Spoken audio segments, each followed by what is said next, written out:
El primer domingo del año enfoqué mucho la prédica hacia el ayuno, pero ya la primera prédica formal, que fue el viernes, la quiero enfocar mucho hacia la presencia de Dios. Y comencé con una palabra que se llama primero su presencia. Diga conmigo, primero su presencia. Y está basada en el arca del pacto. Eso es una réplica que Dios me permitió comprar en Israel. Es una réplica pequeña, pero realmente tiene casi 1,5 metros, casi 2 metros, el arca que Dios le manda a hacer a Moisés. Dios le manda a Moisés a construir un tabernáculo que era como una especie de templo como este, y realmente es parecido el tamaño. Yo estuve en una réplica exacta en medio del desierto de Israel, en un tabernáculo que lo hicieron tal y como está en la Biblia, con todo. Y el tabernáculo estaba dividido en 3 partes. En la primera parte podía llegar todo el mundo a pedir perdón por sus pecados.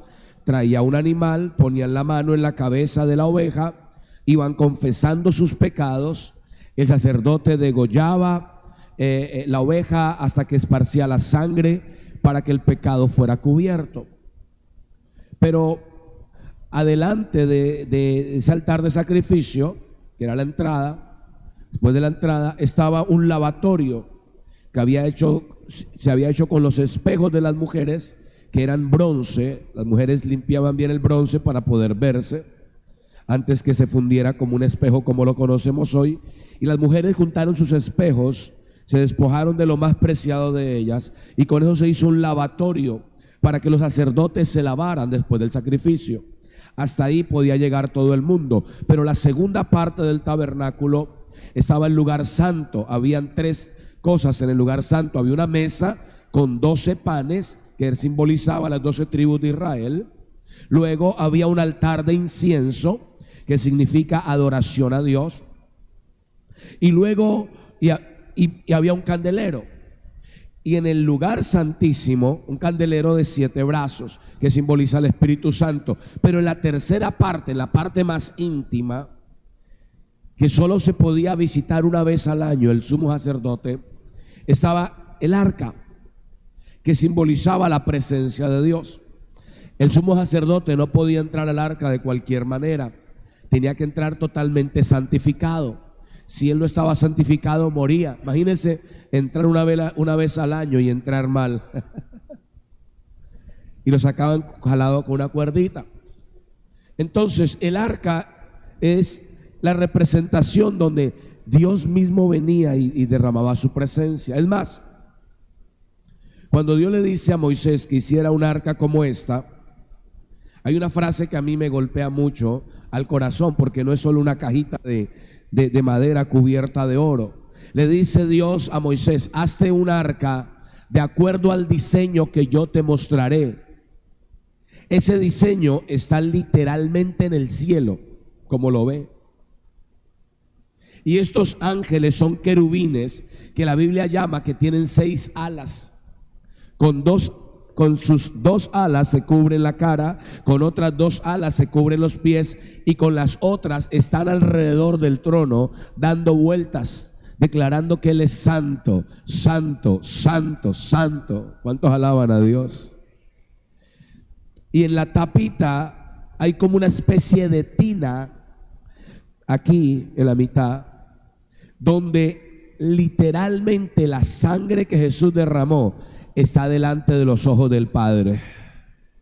Y cada vez que Dios el Padre te ve a ti y me ve a mí, nos ve a través de la sangre de su Hijo.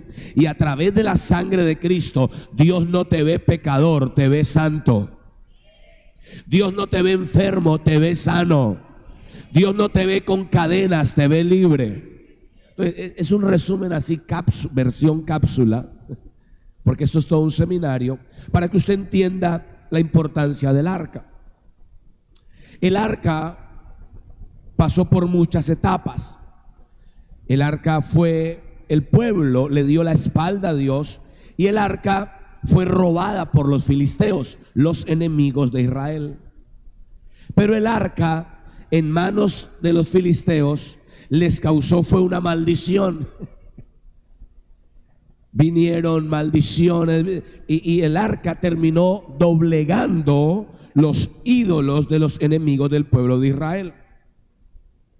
El arca termina siendo llevada a la casa de un hombre llamado Abinadab y duró muchos años. Yo hice un estudio una vez sobre eso.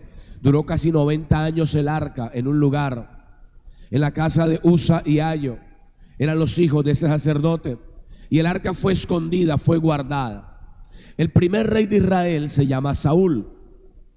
Y Saúl gobernó 40 años. Y en los 40 años, Saúl, siendo rey de Israel, no se interesó en el arca. Pero cuando David es coronado rey, lo primero que dice David es: vamos a traer el arca de vuelta. Porque a David no le importaba solamente la corona, la posición, el reinado. David había algo que anhelaba más que la corona, era la presencia de Dios. En el primer intento de traer el arca, David se equivoca, porque David quiso tener la presencia de Dios a su manera. Y ahí es cuando los bueyes tropiezan y el arca termina matando a alguien. Y la enseñanza que nos deja es que Dios en el 2023 no quiere que le busquemos a nuestra manera. No es, diga conmigo, no es a mi manera, es a la manera de Dios. Entonces David se pone triste porque el arca no puede llegar a él y hace una pausa. Y en Primera de Crónicas 13, versículo 13, es que aparece ese versículo. Dice: y no trajo David el arca a su casa en la ciudad de David, sino que la llevó a casa de Obed Edom Geteo. Y el arca de Dios estuvo con la familia de Obed Edom. El arca quiere estar con tu familia. Y el arca de Dios estuvo con la familia de Obed Edom en su casa. ¿Cuántos meses? 3 meses. Y bendijo Jehová la casa de Obed Edom. ¿Y qué más? Y todo lo que tenía. Todo lo que tenía. ¿A causa de qué?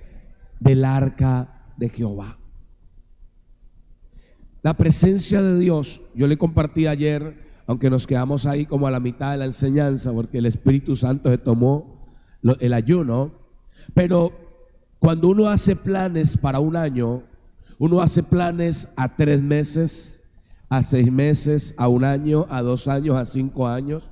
Yo voy a hablar de eso en 8 días, cómo hacer una buena planificación, ¿verdad? Para el año, cómo establecer un presupuesto, porque Dios no bendice a los desordenados. Entre más te organizas, Dios puede confiarte más, porque Dios es un Dios de orden. Así que voy a estar hablando un poco de eso. Y yo quiero que usted mire un principio aquí, que Dios le tomó solo un trimestre revolucionar toda la casa de Obed Edom. 3 meses. 3 meses el arca trajo orden a esa casa. Orden, en ese orden, primero, ¿quién debe aparecer? Dios. Ya digo, primero su presencia. Entonces usted dice: pastor, yo quisiera que en 3 meses me pasara lo que pasó con Obed Edom. Trae el arca a casa.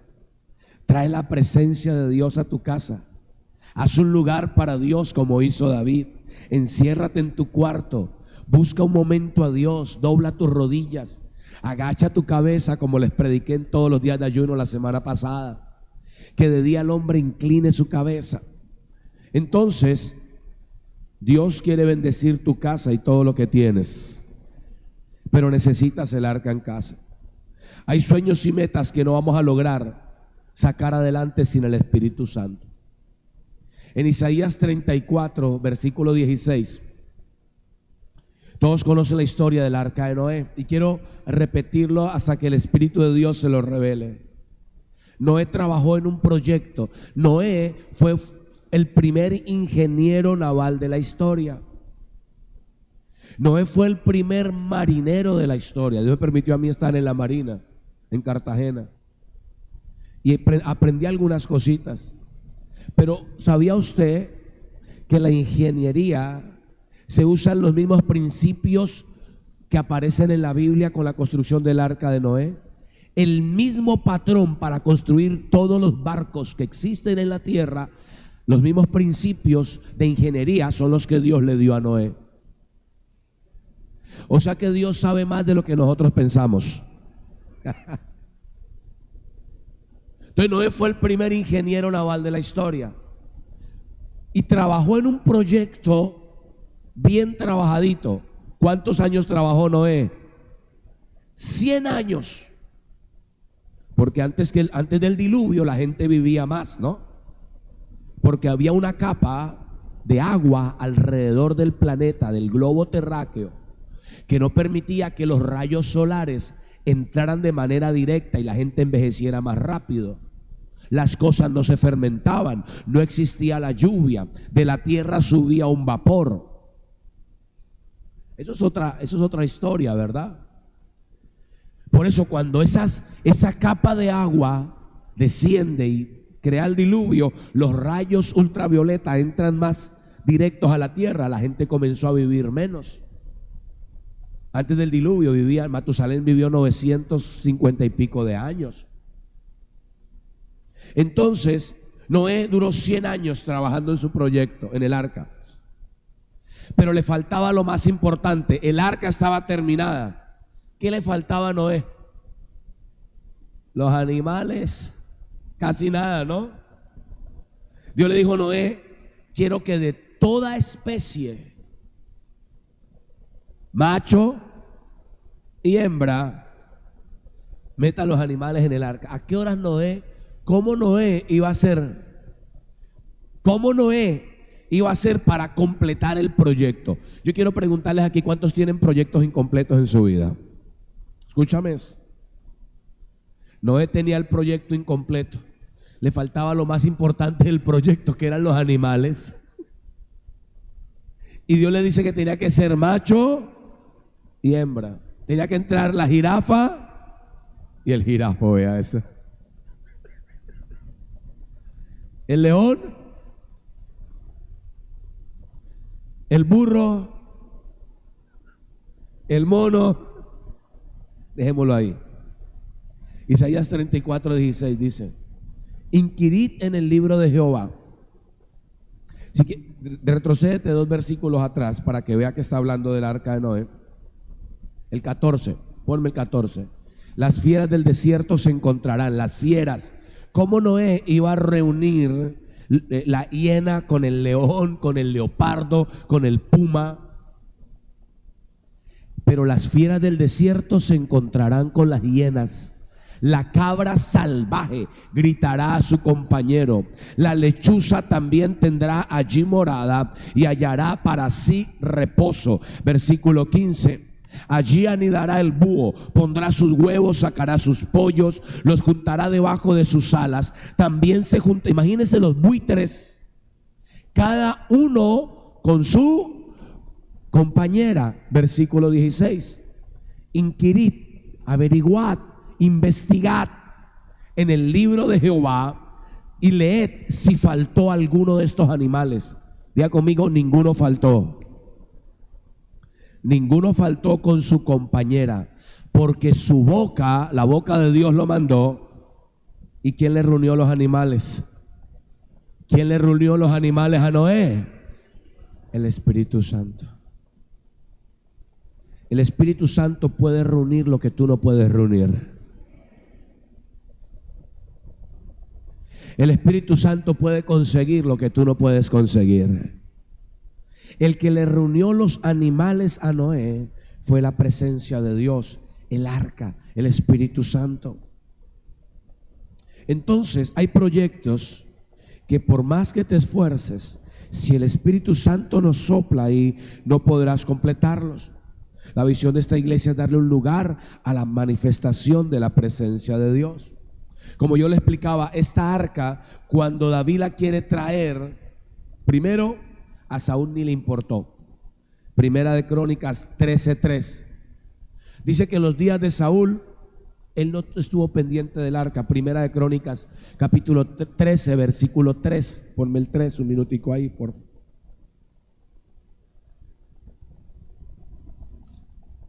Es lo que dice la escritura en el 3. Traigamos el arca de nuestro Dios a nosotros, dice David, porque desde el tiempo de Saúl, o sea, Saúl prefirió gobernar 40 años sin la presencia de Dios. Saúl quería la posición, Saúl quería la bendición, Saúl quería la corona, pero no quería a Dios en sus caminos. Pero David fue todo lo contrario. David dijo: a mí no me importa corona, a mí no me importa la posición, yo quiero primero la presencia de Dios. Yo no quiero ser rey en mis fuerzas, yo quiero ser rey bajo la presencia de Dios. Yo no quiero llegar alto en mis fuerzas, yo quiero llegar alto bajo la presencia de Dios. Saúl no estuvo interesado, pero David sí la quiso traer. Y aquí hay una historia muy tremenda. David pone el arca en un carro nuevo, pero el arca no tenía que ser llevada en un carro, tenía que ser llevada en el hombro. Pero David no investigó que estos palitos, estas varas, eran para ser cargadas por los sacerdotes. Él pensó que podía traer la presencia de Dios a su manera, en sus fuerzas. Por eso en el primer intento muere una persona. Ahora, yo le decía el día viernes que hay algo que Dios hace por misericordia. Dios dejó que el arca avanzara en un carro, aunque el arca no se debía llevar en un carro. Pero Dios deja que el arca avance hasta cierto punto y tropieza en una piedra que se llama la era de Nacón. Significa tropezadero. ¿Qué significa eso para tu vida y para la mía? Que cuando no buscamos la voluntad de Dios y queremos hacer las cosas a nuestra manera, no es que un rayo nos vaya a partir, no. Dios permite que avancemos esperando que hagamos una pausa. Pero cuando Dios ve que queremos seguir avanzando sin consultarle en nuestra voluntad, aparecen tropezaderos. Y a veces Dios permite esos tropiezos para que, al igual que David, hagamos una pausa y digamos: pero ¿por qué me equivoqué? Entonces Dios te lleva al arrepentimiento, te lleva a la Biblia, que fue lo que hizo David. David corrigió la manera en que estaba llevando el arca. Uno de los dos que toca el arca, que es Usa, muere porque como creció tan cerca del arca, él pensó que eso era, eso sí, eso de Dios, eso de la religión, eso estaba como que no le puso lo sagrado que era la presencia de Dios. Y él creyó que era cualquier cosa y la sostiene y cae muerto. Dios estaba dejando un mensaje ese día, que la presencia de Dios no se lleva como nosotros queremos, sino como Él lo ha ordenado. Dios me decía que hay áreas en nuestra vida que no vamos a poder avanzar si las seguimos haciendo en nuestras fuerzas. Por eso, ¿cuántos son conscientes y tienen la humildad para reconocer que a veces hay áreas en las que uno tropieza seguido? En lo mismo, una y otra vez. ¿Saben por qué tropezamos en el misma área? Porque no hemos querido cambiar. ¿Cuántos quieren un año nuevo? Debemos cambiar. Albert Einstein, que era temeroso de Dios, dejó una declaración para la humanidad muy poderosa. Dijo: es una locura que tú intentes seguir haciendo lo mismo y esperar resultados diferentes. Si queremos un año nuevo diferente, debemos cambiar, debemos dejar de ser tercos, bajar nuestra cabeza, humillarnos delante de Dios. Ese es el año de entrega total para que Dios nos dé victoria total. Primera de Pedro 5:6. Yo aprendí algo de la vida, he aprendido algo. Yo no fui pastor toda la vida. Yo llegué a Cristo a mis 25 años. Yo duré 25 años tratando de llevar el arca a mi manera y tropezaba, y tropezaba, y tropezaba. creyendo que no necesitaba de Dios, y tropezaban mis bueyes, tropezaban mis ideas, tropezaban mis proyectos. Hasta que yo entendí que debía hacer una pausa y humillarme delante de Dios, porque en el reino de Dios tenemos que hacer una pausa, bajar la cabeza y reconocer que separados de Él nada podemos hacer. El apóstol Pedro dijo: humillaos bajo la poderosa mano de Dios. Y yo aprendí que cuando yo no me humillo, tarde o temprano la vida me va a humillar. Cuando yo no agacho la cabeza, tarde o temprano algo va a pasar que me va a hacer reconocer que el único que me puede sacar de ahí es Dios. Y la Biblia dice: humillaos bajo la poderosa mano de Dios, para que Él te exalte cuando fuere tiempo. Me gusta David, porque David no fue perfecto. David cometió errores, pero David no se quedó en sus errores. David se levantó de sus errores. Si usted estudia a Saúl y a David, quizás David cometió más errores que Saúl. ¿Cuál fue la diferencia? Que Saúl no se justificaba, que David no justificaba sus errores. El primer día de ayuno, de los 7 días de ayuno que tuvimos, yo les hablaba de la historia de 2 delincuentes que cometieron el mismo delito. El primer delincuente viene con el juez y dura 3 horas con el juez justificando su delito. Señor juez, es que imagínese que estuviera en la familia en que yo nací, y es que, señor juez, usted sabe que todo lo del pobre es robado, y señor juez, es que me pasó esto de niño, y justifíquese y justifique. Él quería dar una justificación, una excusa para el delito que cometió. En cambio vino otro, el otro delincuente, y cuando terminó la sentencia del que se demoró 3 horas, el juez dijo 20 años de cárcel. Y salió renegando: esos jueces están comprados, no sé qué. ¿Y qué pasó? Dijo: no, ¿por qué 3 horas? No, ese juez no entiende. Y alegaba 20 años de cárcel. Entró el segundo delincuente que había cometido el mismo delito. Entró: señor juez, yo acepto los cargos, no tengo ninguna excusa para dar, sé que cometí un delito, estoy en sus manos, señor juez. Con 5 minutos el otro salió. 5 minutos, el que se demoró 3 horas. ¿Y qué? ¿Cuánto le dieron? Los mismos 20 años. No, me dieron 6 meses de domiciliaria y trabajo social. Muchos somos como el delincuente número 1. Pecamos y comenzamos a sacar una lista de excusas. Señor, pero tú sabes que la carne es débil. Dios, pero es que me hicieron esto, yo también se la hice porque... Y comenzamos a darle excusas a Dios. Dios está buscando a alguien que se arrepienta rápido. Al igual que David. David hizo una pausa y se humilló. Algo hice mal. Dios, perdóname, ayúdame. Se llama humildad. La humildad cree rápido, perdona rápido y se arrepiente rápido. 3 principios para humillarnos y que Dios nos levante. Me gusta la vida de David porque la presencia de Dios, dice Isaías 57:15, porque así dijo el alto y sublime, y cuyo nombre es el santo, el que habita la eternidad. Pastor, yo quiero que la presencia de Dios habite. Dios dice, Isaías 57:15, yo habito con el humilde. Véalo ahí. Yo habito con el quebrantado. ¿Y quién? ¿Humilde de qué? De corazón, de espíritu. Segunda de Samuel 6:9. ¿Cómo ha de venir a mí el arca de Jehová? Yo quiero decirte que Dios no ha cambiado. Él es el mismo Dios de ayer, de hoy y de siempre.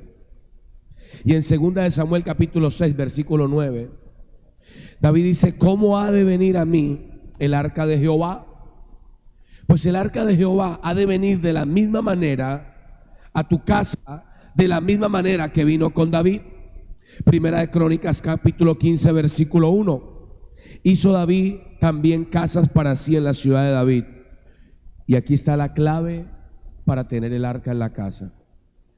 Arregló un altar para el arca de Dios. Ya conmigo, arregló un altar. ¿Qué es un altar para el arca? Mateo 6:6. Jesús dijo: cuando ores, entra en tu cuarto, cierra tu puerta. Hay cosas que Dios quiere tratar contigo de manera personal. Hay cosas que Dios te va a hablar a ti de manera personal. Y Dios quiere que tú y yo tengamos un arca personal, un altar personal para Él en la casa. Y David arregló un altar para el arca. ¿Qué es arreglar un altar? Lo que hicimos en el ayuno. El altar es nuestro corazón también. Comenzamos a arreglar pecados que estaban ahí, rencores que estaban ahí, cosas familiares que estaban ahí, ¿verdad? Eso es lo que hicimos en el ayuno, arreglar un altar para Él. Por eso yo sé que viene un derramamiento de Dios sobre tu casa. Arreglar el arca es sacar la mentira, el señalamiento, la crítica, y cuando tú sacas eso, el arca puede entrar. Ahora, David no solo arregló un lugar para el arca, dice también que le hizo una tienda, le arregló un espacio. Tú deberías tener un espacio donde encontrarte con Dios en tu casa, que nadie te moleste, un rinconcito en tu cuarto donde puedas doblar tus rodillas cada día, 10 minutos, 15 minutos, media hora, el tiempo que puedas, que todos los días tú puedas darle gracias a Dios. Dios, gracias porque me has dado un nuevo día de vida. Gracias porque no fui parte de las estadísticas de las millones de personas que murieron por la pandemia. Gracias porque si sigo con vida es porque hay algo grande que tú quieres que yo haga en esta tierra. Gracias por un día más de vida. ¿Usted sabe cuánta gente se acuesta y no se levanta al otro día? Cada día que Dios te regala que Dios te da es un regalo de Dios. Dios está buscando a alguien que traiga el arca a casa. David redescubre cómo se llevaba el arca. Él se da cuenta que tenía que ser llevada por los sacerdotes y comienza hacer las cosas no a su manera, sino a la manera de Dios. Diga conmigo, a la manera de Dios. Segunda de Samuel. Bueno, ahí en Segunda de Samuel capítulo 6, en el versículo 20. Voy a leer desde el 12. Dice: fue dado aviso al rey diciendo: Jehová ha bendecido la casa de Obed-edom. Mire, y todo lo que tiene. ¿Cuánto? ¿A causa de qué? Del arca de Dios. Levanta tus manos un momento a Dios. Si tú recibes la palabra, todo lo que tienes será bendecido. Dios puede bendecir todo lo que tú haces en apenas 3 meses por causa del arca. Levanta tu mano. Si tú te atreves a creer, si te atreves a humillarte delante de Dios y hacer un lugar para Él, yo quiero profetizar sobre tu vida que será el mejor trimestre de cualquier año que hayas vivido en esta tierra. Si tú traes el arca en serio, te entregas totalmente a su presencia, tú verás una victoria total como Obed-edom. En 3 meses dice que Dios bendijo a Obed-edom y todo lo que tenía. ¿Cuántos reciben esa palabra esta mañana? Si usted la recibe, celébrala a Dios. Entonces David llevó con alegría el arca de Dios a la casa. Pero David lo hace diferente. David quita el carro nuevo, pone a los levitas a cargar el arca. Comenzó a traer un sacrificio, una ofrenda para Dios. ¿Saben cuál es mi ofrenda de primicias? Una de tantas ofrendas de primicias. Fueron 6 días donde les ministré más de 2 horas y el último día casi 4 sin tomar una ofrenda.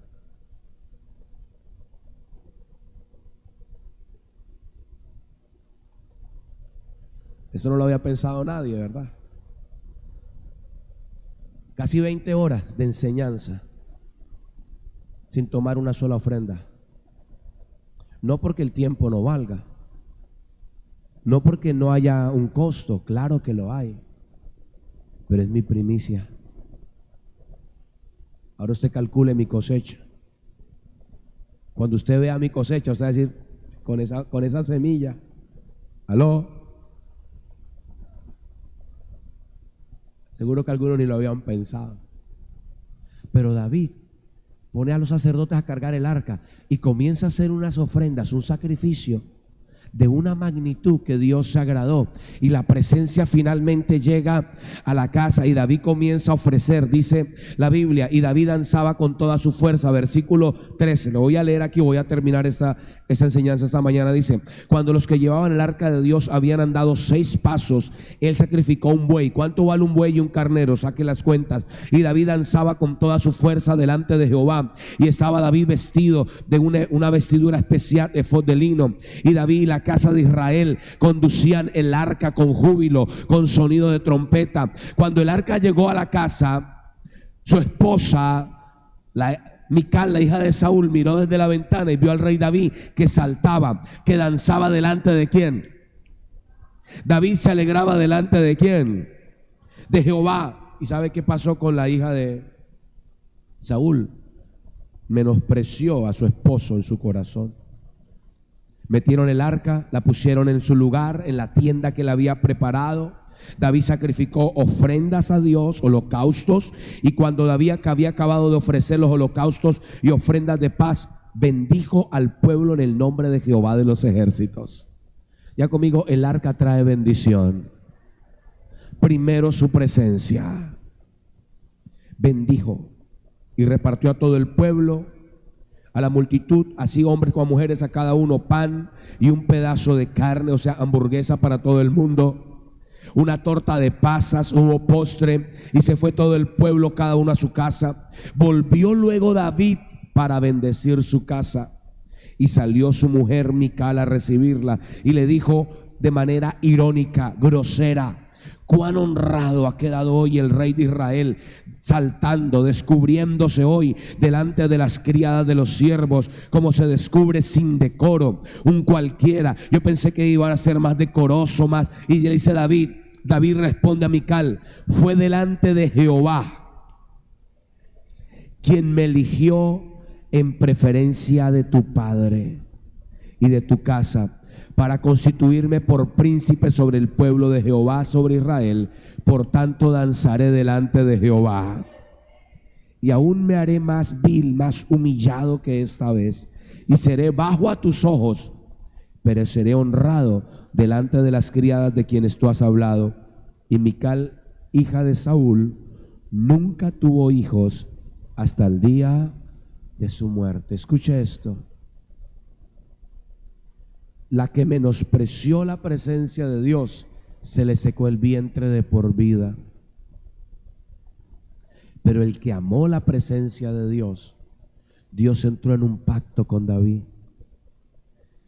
y le dijo: por cuanto has amado mi presencia, nunca faltará de tu descendencia quien se siente en el trono. Y del linaje de David vino nuestro Señor Jesucristo, que se sentará para gobernar en ese trono para siempre. El arca tiene el poder de bendecir todas tus generaciones. Y quiero cerrar con Obed-Edom, con el versículo que abrí. Dice que Dios bendijo a Obed-Edom, Primera de Crónicas 16, versículo 4, y a toda su casa, ¿por causa de qué? Del arca. Primera de Crónicas capítulo 16, versículo 4. Primera de Crónicas 16, 4 y 5 dice: y puso delante del arca de Jehová, ya el arca estaba en Jerusalén, ministros de los levitas que recordasen y confesasen y lo hacen a Jehová de Israel. O sea, delante de la presencia de Dios siempre había adoración. Versículo 5, mire quién va a aparecer. Entonces, el arca, ojo porque acá cierro, el arca estuvo en la casa de Obed-Edom, ¿cuántos meses? ¿Y qué hizo el arca de Jehová en la casa de Obed-Edom? Regálame piano ahí, vamos a cerrar.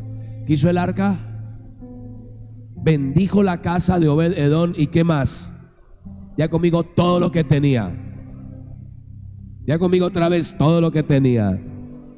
O sea que en 3 meses los huevos salían con doble yema. En esos 3 meses toda la yuca salía blandita. Ya le hicieron a usted ese gol en el puerto. Lleve la que está blandita y usted va y cocina, era un palo.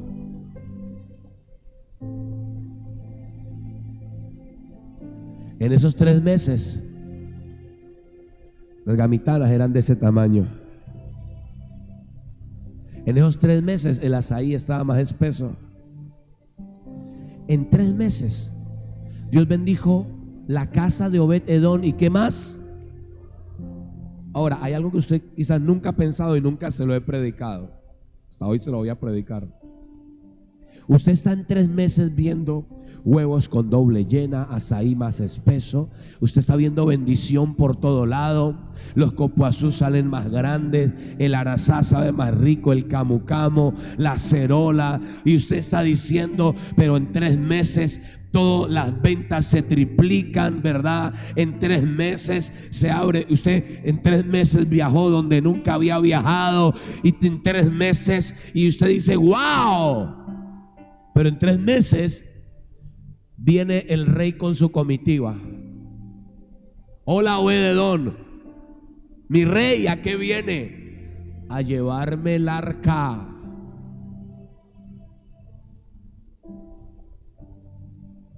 ¿Qué cara puso Obed-Edom cuando se le viene? Usted sabe que el arca le está trayendo bendición. Y ahora viene el rey y le dice, nos la llevamos. ¿Usted qué haría?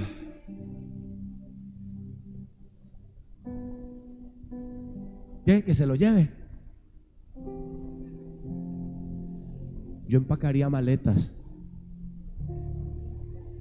Yo le diría a toda mi familia, trasteo.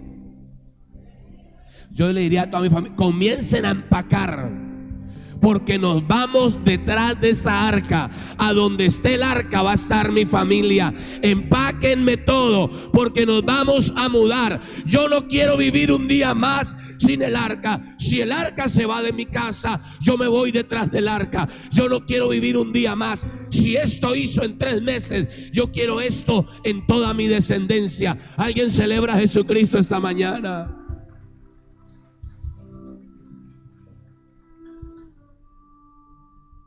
Versículo 5 dice: Asaf el primero, el segundo, Zacarías, Jehiel, Matatías, Eliad, Benaía. Miren quién aparece aquí luego como portero, como cuidador del arca. ¿Sabe qué me muestra este versículo? Que el día que se llevaron el arca, Obed-Edom, me empacan maletas, porque nos vamos detrás del arca. Vendemos la casa y nos compramos ahí una bien cerquita, ahí al templo. Y le voy a decir algo más poderoso. Versículo 37 del mismo, Primera de Crónicas 16:37. Dice la Biblia: y dejó allí David delante del arca del pacto de Jehová a Asaf y a sus hermanos para que ministrasen ¿de qué? De continuo delante del arca, cada cosa en su día. 38. Y Obed-Edom y a sus 78 hermanos, o sea, levitas como él, no hermanos de sangre, sino compañeros levitas, y a Obed-Edom, hijo de Jedutún, y a Osa como porteros. Primera de Crónicas, versículo 26, capítulo 26. Primera de Crónicas 26:1. También fueron distribuidos los porteros de los coreitas, Meselemías, hijo de Coré, de los hijos de Asaf. Escuche esto. Versículo 4. Los hijos de Obed. Los hijos de Obed. Yo quiero que usted se dé cuenta que cuando alguien sabio encuentra la bendición, no se la guarda para él. Obed-Edom permaneció en el arca. No solo él, sino también sus hijos. Los hijos de Obed-Edom: Semaías, el primogénito de Obed-Edom; Josabad, el segundo; Joal, el tercero; el cuarto, Sacar; el quinto, Natanael; el sexto, Amiel; el séptimo, Isacar; el octavo, Peultaí, porque Dios había bendecido a Obed-Edom. Alguien puede alabar a Dios esta mañana. Usted quiere ver todo lo que hizo esto en su descendencia. Versículo 6. También de Semaías, hijo de Obed-edom, también de Semaías su hijo, nacieron hijos que fueron señores sobre la casa de sus padres, porque eran varones valerosos y esforzados. Usted puede ver hasta los nietos de Obed-edom apasionados por el arca, porque la presencia de Dios lo hizo gente valiente, lo hizo gente esforzada. La presencia de Dios no es para perezosos. La presencia de Dios te hace venir a buscarlo, aún en medio de la lluvia, adorarlo. La presencia de Dios hace que nada te detenga. La presencia de Dios te levanta. La presencia de Dios hace que tú vivas para servirle todos los días de tu vida. Alguien celebra a Cristo esta mañana. Pónganse de pie.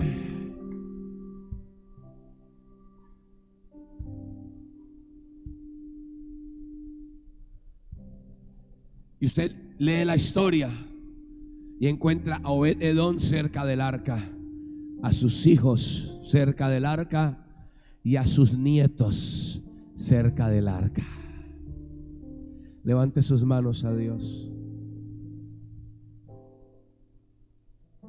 ¿Sabe? La presentación de la niña que hicimos aquí en este altar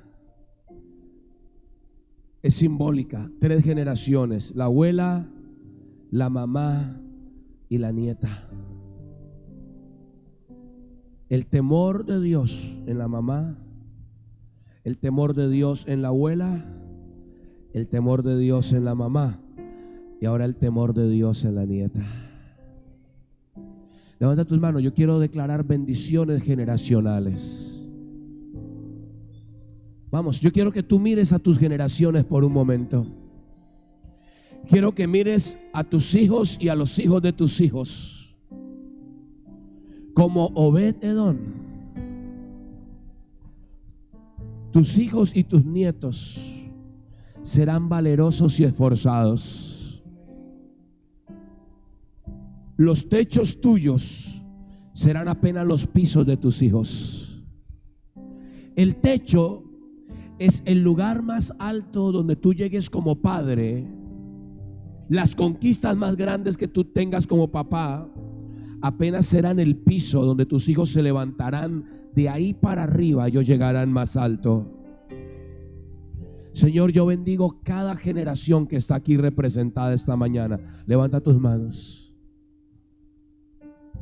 Tu techo será apenas el piso de tu hija. De ahí hacia arriba. Y permanecerá cerca del arca. Cerca del arca. Cerca del arca. Señor, gracias. La manera de permanecer cerca del arca es rendir nuestro corazón a Dios. Y yo quiero hacerte una oración esta mañana, donde tú puedas decirle a Dios que venga a tu vida. Ábrele tu corazón esta mañana al arca, a Jesucristo, a la presencia de Dios. Deja que Dios sea lo primero en tu día y en tu vida. Si tú nunca has hecho esta oración, esta es la mañana para hacerlo. Si te sientes que te alejaste, es la mañana para volver y decirle: Señor, yo no quiero ser como Saúl. Yo no quiero pasar otros 40 años ignorando el arca. Yo a partir de hoy quiero ser como Obed-edom, que trajo el arca a casa y tú le bendijiste todo lo que él tenía. Quiero que tú hagas esta oración. Quiero que la repitas en voz alta para Dios. Y toda la iglesia te vamos a ayudar. Quizá la hagas por primera vez o necesitas reconciliarte con Dios. Esta mañana Dios la preparó para ti. Yo quiero que en voz alta tú le digas a Dios: Padre nuestro que estás en los cielos, esta mañana vengo a pedirte perdón por todos mis pecados. Creo que Jesucristo, el arca perfecta, murió en la cruz por todos mis pecados. Creo que resucitó y está a la mano derecha de Dios. para darme vida eterna. Hoy abro mi corazón y recibo a Jesucristo como mi Señor, como mi Salvador, como mi sanador, como mi libertador. Si un día me aparté de ti, hoy te pido perdón y me vuelvo a ti con todo mi corazón, en el nombre de Jesús. Amén. Levanta tus manos, queremos declarar bendición. Levanta tus manos. Que Jehová los bendiga y los guarde en esta semana y en este nuevo año. Que Dios haga resplandecer su rostro sobre cada área de tu vida. Que Dios tenga de ti misericordia. Que Dios te dé todo su favor. Que Dios te dé todo su shalom. Que Dios te dé toda su gracia. Y que tú veas la bendición de Dios sobre tu vida, sobre la vida de tus hijos, sobre la vida de tus nietos. Que tus generaciones siempre permanezcan al pie del arca, en el nombre poderoso de Jesús. Amén y amén. Dale fuerte el aplauso a Jesucristo. Vamos, es para Dios. Aleluya. Dios les bendiga.